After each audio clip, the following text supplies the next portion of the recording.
Welcome to Alaska Weather, a production of Alaska Public Media and the National Weather Service, Alaska Region. Produced and broadcast daily from the studios of KAKM, Alaska Weather provides complete forecasts, public, marine, and aviation for all of Alaska. Alaska Weather is made possible by the following sponsors.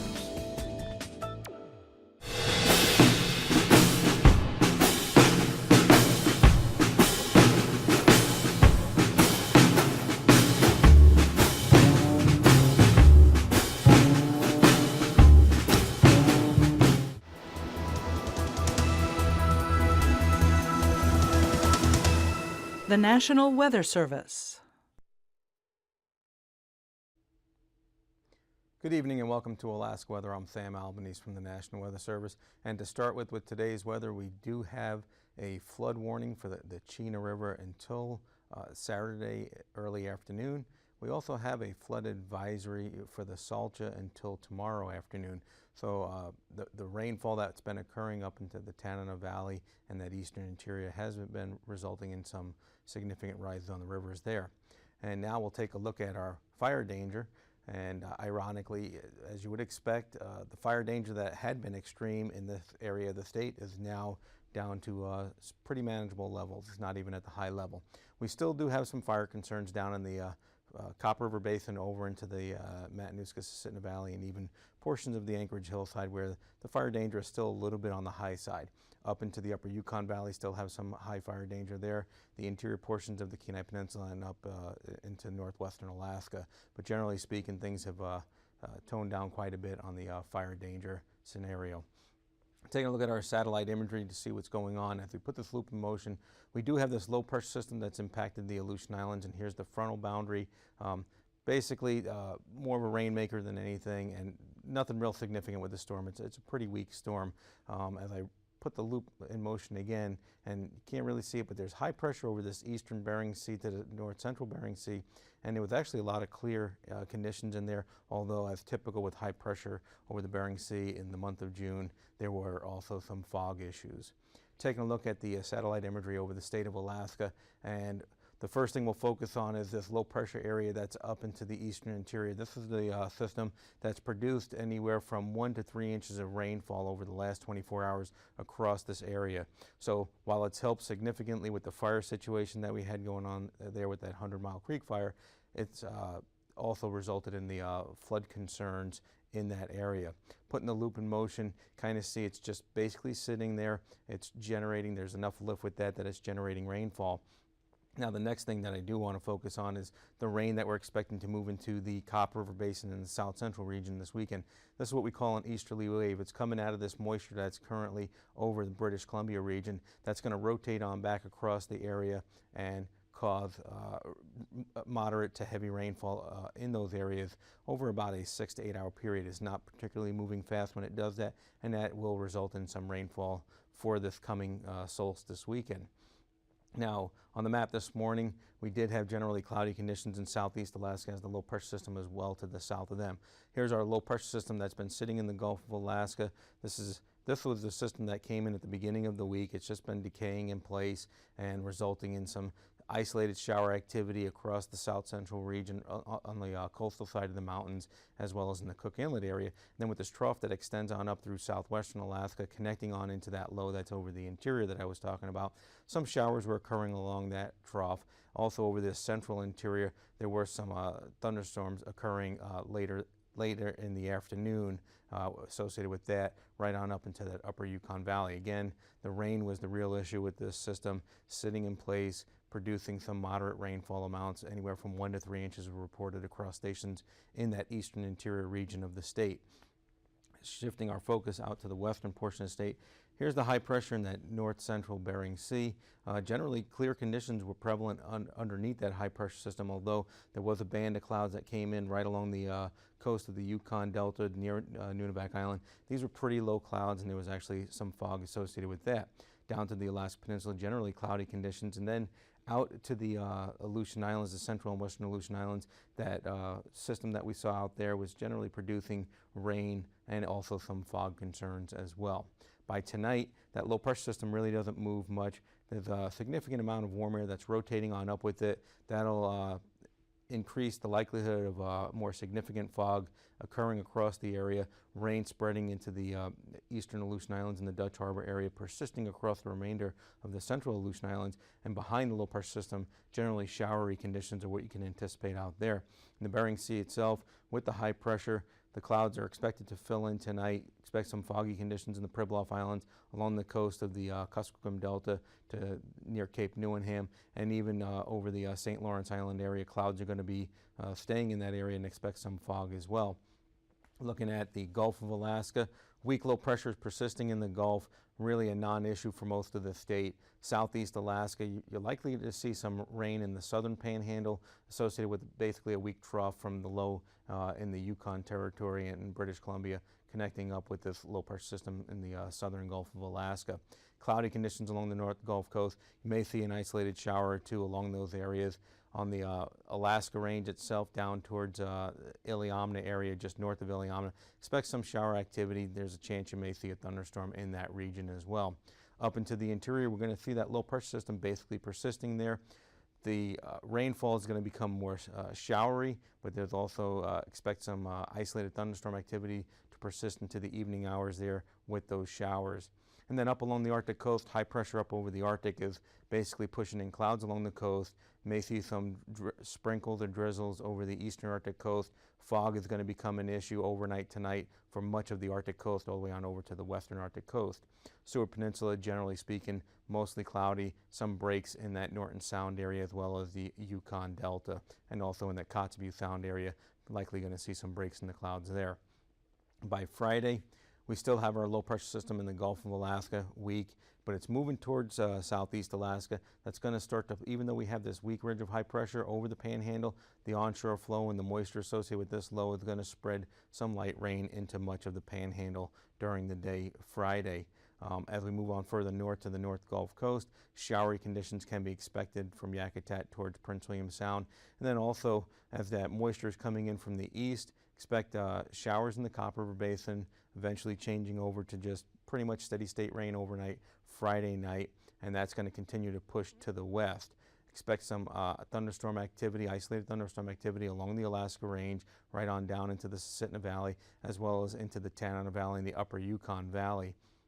And then as we move further to the southwest into the Bristol Bay region and that Iliamna area, expect some shower activity along the Aleutian Mountains down in that region. Over into the eastern Bering Sea and the Bering Strait region, still have our high pressure in the northern Bering Sea. Some breaks in the clouds can be expected. It's going to be kind of an interesting situation in the Pribilof Islands. Expect fog, but also breaks in the clouds. When the fog does break up, expect sunny conditions there.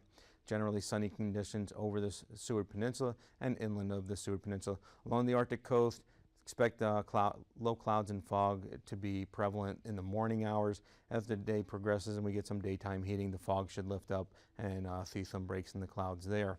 Out into the Aleutian Islands, we still have our storm system out there. It's not a terribly strong storm system, not much in the way of winds, but expect rain over the eastern Aleutian Islands, central Aleutian Islands, with showers over the western Aleutian Islands associated with this low pressure system. Taking a look now at the forecast for Saturday, we still have our low pressure in the eastern interior, and this is where that moisture is coming in from the east. Expect rain throughout the day on Saturday in the Copper River Basin, spreading on to the west towards the Chugach Mountains, the Talkeetna Mountains, northern Prince William Sound. Expect a significant shot of rainfall, probably on the order of nearly an inch or so of rain can be expected with this system. Southeast Alaska, still going to see onshore flow coming in, and that's going to keep the rain falling basically in the southern two-thirds of the panhandle. Further north, it looks like they're going to be out of the rain, just mainly cloudy conditions there. Down towards Kodiak Island, cloudy conditions with some showers likely on the west end of the island, showers extending on up into that Bristol Bay region, the Kuskokwim Valley, and on up into the central interior along this trough boundary associated with a low pressure system in the interior. Now up along the Brooks Range and the Arctic coast, looks like things are actually going to clear up a bit. Expect sunny conditions along the entirety of the Brooks Range and most of the Arctic coast. Likely going to see some fog in the morning, but bet right now is that you're going to generally see a nice sunny day up along the Arctic coast, right on down through the Bering Strait, down to the Yukon and Kuskokwim Delta, from this ridge of high pressure connecting up to the ridge of high pressure up into the Arctic Ocean. In the Pribilof Islands, generally sunny conditions, although foggy conditions in the morning. The Alaska Peninsula, generally expect mostly cloudy conditions. You may even see some breaks in the clouds there. Then along the Aleutian Islands, we still have the remnants of that low pressure system over the central Aleutian Islands. Expect a chance of some showers over that Adak to Atka area. The western Aleutian Islands generally expect cloudy conditions to persist there. Now taking a look at temperatures around the state today. Southeast Alaska generally was in the 50s. We did see a 60-degree reading up towards Haines and Skagway. Along the North Gulf Coast and the Prince William Sound area in the 50s. Low 60s throughout the south central region of the Cook Inlet region. Copper River Basin, upper 50s. Then as we move on north of the Alaska Range, where it was generally pretty cloudy and rainy, it was much cooler. Mid-40s to mid-50s were prevalent there. Coming on down towards the Kuskokwim Valley, where the sun was shining a bit more today, temperatures were basically in the mid-50s to mid-60s there. Moving on up towards the Arctic coast of the state, temperatures in the mid-30s to mid-40s across the Arctic coast north of the Brooks Range. Let's move on down towards the Kotzebue Sound area, mid-40s to mid-50s there, although even some mid-30s on the north side of the Stewart Peninsula. In the mid-50s around the Norton Sound area, low 40s over the St. Lawrence Island region, and then down towards southwestern Alaska. Temperatures along the coast were cooler, where it was a little bit more cloudy in the 40s. Inland towards Bethel and Antioch in the low 60s. Same thing in the Bristol Bay area, but temperatures in the 40s right along the coast near Cape Newenham, 50s to near 60 as you move inland. Alaska Peninsula saw your temperatures generally in the 50s there, upper 40s over the eastern and central Aleutian Islands, mid-40s to low 50s in the Pribilof Islands, and mid-40s out into the western Aleutian Islands. Taking a look at our low temperature forecast for tonight, expect temperatures in southeast Alaska as well as much of the south central region to be predominantly in the 40s. In the eastern interior, generally in the 40s, although you may see a few readings dropping into the mid-30s there. The Arctic coast, expect your temperatures to be in the 30s, 40s, and 30s over the Bering Strait region and Seward Peninsula. Upper 30s to 40s over southwestern Alaska, down to the Alaska Peninsula in the 40s. Same thing for the Pribilof as well as the Aleutian Islands. Taking a look now at your highs for tomorrow, expect temperatures in the 50s in southeast Alaska, 50s and 60s across the south central region to mid-60s there before that rain comes in Friday night into Saturday. So it'll be kind of warm. Up into the eastern interior as the rain becomes more showery and we start to see a bit more sunshine, expect temperatures to even get into the low 70s there. The Arctic coast, generally speaking, mid-30s to low 40s. Seward Peninsula, 40s and 50s. Southwestern Alaska, inland in the 60s. Coastal areas in the 40s. Low 50s along the Alaska Peninsula and the eastern Aleutians. About 45 in the Pribilof Islands and 40s along the remainder of the Aleutian Islands. For flying weather tomorrow, marginal conditions throughout southeast Alaska and the North Gulf Coast. VFR conditions over the majority of the state. Some marginal conditions right along the Arctic coast near Barrow. Marginal to IFR conditions across much of the Bering Sea. Even though there's high pressure, there's still going to be a lot of low cloud cover over the Bering Sea, and also with that low pressure system, marginal to IFR conditions along the Aleutian Islands. For our passes, expect VFR conditions for Anaktuvik Pass as well as Adigan Pass. Down to the Alaska Range, expect VFR conditions for Lake Clark and Merrill Pass. Continuing along the Alaska Range to Rainy Pass, expect VFR conditions. VFR conditions for Windy Pass as well, and VFR conditions for Isabel Pass. And I made a mistake here. There should be VFR conditions for Mentasta Pass. It might be marginal in the morning. Down to the Taonita Pass area, VFR conditions there. Portage Pass, expect VFR conditions. And then down in southeast Alaska, marginal conditions for both Chilkoot and White Pass. Taking a look now at our freezing levels, expect your freezing levels to about 4,000 feet over southeast Alaska to 8,000 feet over the eastern interior, as well as up through the Bering Strait. Pretty high freezing levels, 8,000 feet over the eastern Bering Sea to about 10,000 feet along the Aleutian Islands. For our icing for tomorrow, expect some isolated moderate mixed icing from your freezing level to about 20,000 feet over southeast Alaska, more late in the day as that rain kind of kicks in, and then out into the western portion of the state. In the Aleutian Islands, isolated moderate rime icing from your freezing level to 15,000 feet associated with that low pressure system and the rain that we're expecting and the moisture across the basically the eastern, central to just central Aleutian Islands, not in the western Aleutian Islands. Taking a look at our jet stream for tomorrow, starting out coming off basically Japan at about 80 knots, 65 knots as it comes on over towards the Aleutian Islands, back to about 90 knots south of the Alaska Peninsula. As you come south of the Gulf of Alaska, 65 knots and 60 knots as the jet stream moves inland over the just north of the Vancouver Island area. Taking a look down at the 9,000 foot level, generally speaking, light winds over the majority of the interior of the state, even on up to the Arctic coast, although the eastern Brooks Range, 15 to 20 knots there. Southern southeast Alaska by the Dixon Entrance region, about 25 knots there. In the Bering Sea, as you would expect, with high pressure dominating over the northern Bering Sea, generally light winds there. Where our low pressure system is, expect about 15 to 20 knot winds around that low pressure system over the central to western Aleutian Islands. Moving on down to the 3,000 foot level, with our low pressure system sitting out there, about 20 knot winds right around the low pressure system on up into the central Bering Sea, about 15 knot winds as we across the western Alaska Peninsula, where we have our high pressure over the north central Bering Sea up to the Bering Strait region. Pretty light winds, 10 knots or so. Up to the Arctic coast, though, we're expecting this easterly flow of about 15 to 20 knots around the base of that high pressure over the Arctic. Light winds over the eastern interior with that upper level low pressure system. It's weak low pressure system, or actually this is an upper level high pressure system, excuse me.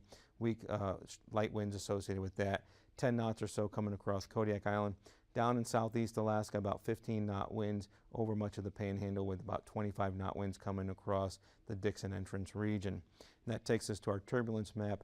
And with those light winds, not expecting any real significant turbulence for tomorrow, except around the thunderstorms. Thank you for watching this portion of the show. Enjoy the segment. Come back for the marine forecast.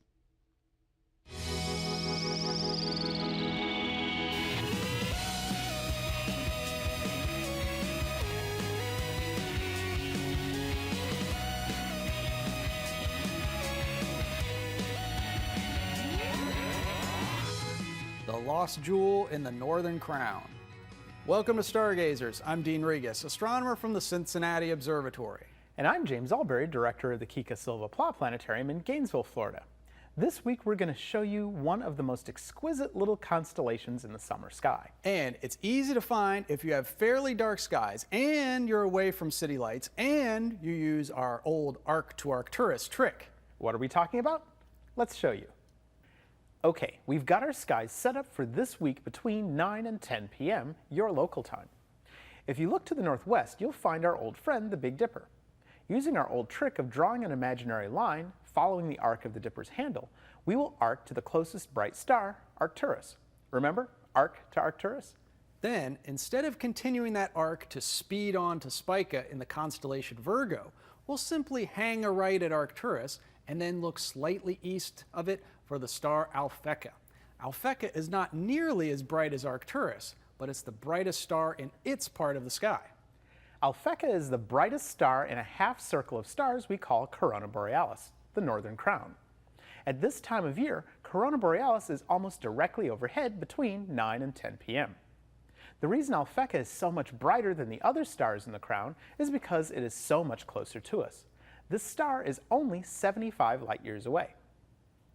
Now, although Alphecca is a lovely star in the Crown, there is a far more interesting one. It's called T Corona Borealis, or more popularly, Blaze Star. Almost 150 years ago, something very peculiar happened to the star. Most of the time, T Corona Borealis is so dim that it can only be seen through a telescope. However, just 1 year after the end of the Civil War, on May 12, 1866, astronomers saw this star erupt into such blazing brilliance that by the end of the night, it was actually brighter than the brightest star in the Crown, Alphecca. Amazed by this incredible outburst, astronomers calculated that its light had increased 2,500 times. By the next night, it had already begun to fade, and just 1 week later, it was once again invisible to the naked eye. What in heaven's name happened to it? And would it ever be seen again? Well, the answer to that question is yes, but it wouldn't be seen again by those who had originally witnessed it. 80 years later, on February 9th, 1946, T Corona Borealis flared up again. Although the astronomers of 1946 didn't understand the complete picture, they were able to determine that the outer layers of the star had exploded and were expanding away from the star at a rate of over 2,700 miles per second. Later studies showed that while the brightest star in the crown, Alphecca, was only 75 light years away, T Corona Borealis was over 2,600 light years away, which meant that for it to become even brighter than Alphecca, it would have had to have blazed in just a few hours' time from its normal 50 times brighter than our Sun to over 200,000 times brighter than our Sun. So what could cause this? Well, astronomers now know that T Corona Borealis is actually two stars, a giant red star with a blue-white dwarf companion. As the stars orbit each other, gas is gravitationally exchanged between the two. Every so often, the super-hot dwarf star reaches a critical level of gas collected from the cool red giant star. Its outer layers of gas violently explode and fling their material throughout the heavens, causing the dwarf star to become thousands of times brighter in just a few seconds. And then, after the gas is shed, the star quickly dims back to its normal, invisible to the naked eye brightness, and the whole slow process of accumulating gas to yet another critical level begins. Astronomers call this a recurrent nova. So the question is, will the lost jewel of the crown, T Corona Borealis, brighten again in our lifetime? Will we have to wait until 2026 to see it again? Who knows? But one night, if you're lucky, you may see the lost jewel of the Northern Crown blazing away in all its brilliance. For one brief night. And one night only, if you simply remember to Keep looking.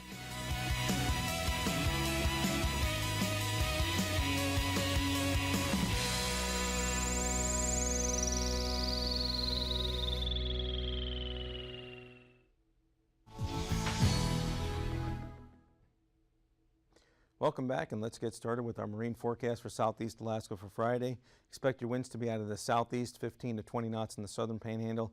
Up through Lynn Canal and Glacier Bay, expect your winds to increase to about 25 knots late in the day out of the south. Southern outside waters, about 15 to 20 knots, 10 knots as you move a little bit further north off of Gustavus there, with variable winds to 10 knots along the east Gulf Coast. Taking a look at the area for Saturday. Southeast winds 20 to 25 knots in the southern inside and central inside waters, and 20-knot winds out of the south up through that Lynn Canal and Glacier Bay area. Southeast winds 25 to 30 knots in the southern outside waters, 25 knots a little bit further north out of the east, and then east winds 20 knots along that east Gulf Coast. Taking a look at the south central region for Friday. Generally speaking, southwest winds across the entire region to variable winds, 15 knots along the north Gulf Coast down to the Barren Islands, 15 knot southwesterly winds across the Kodiak Island region, southwest winds about 10 knots coming up through Cook Inlet from the Augustine Island area, and in Prince William Sound, variable to southwest winds 10 knots is what you can expect for Friday.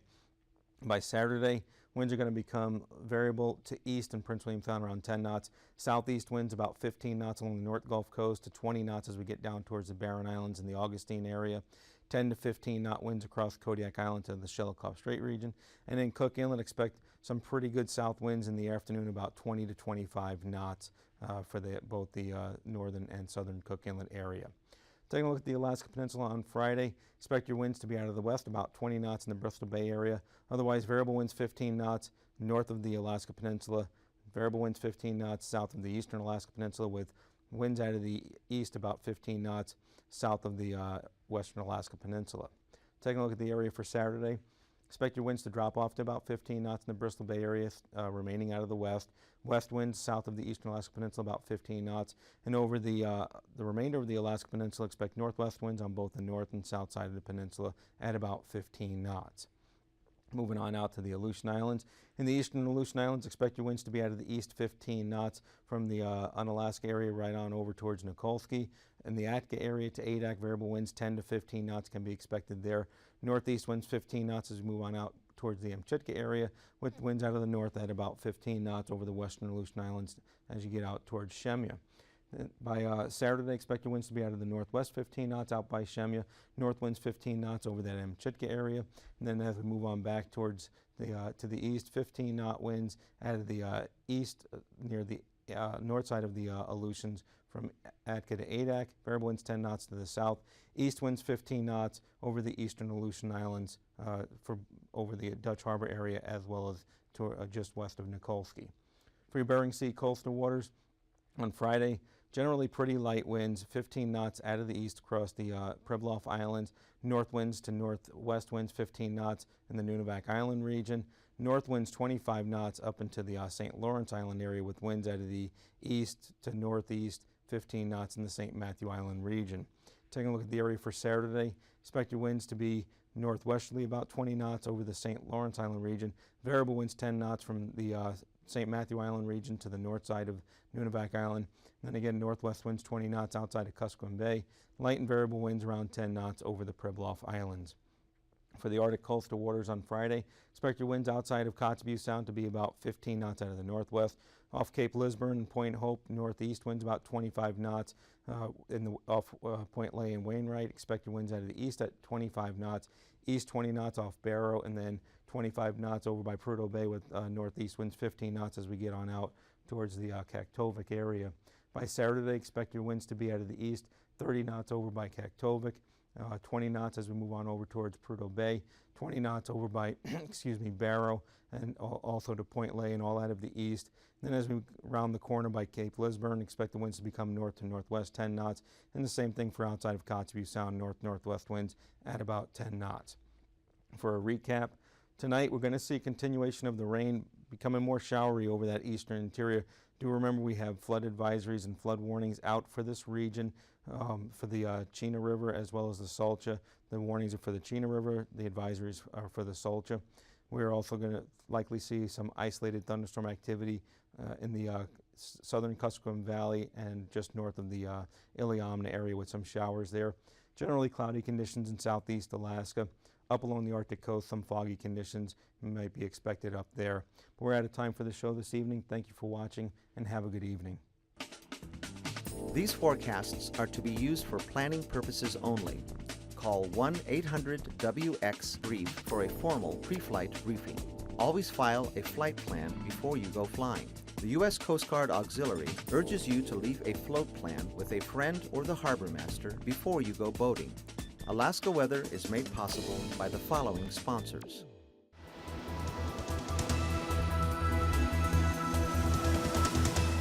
The National Weather Service.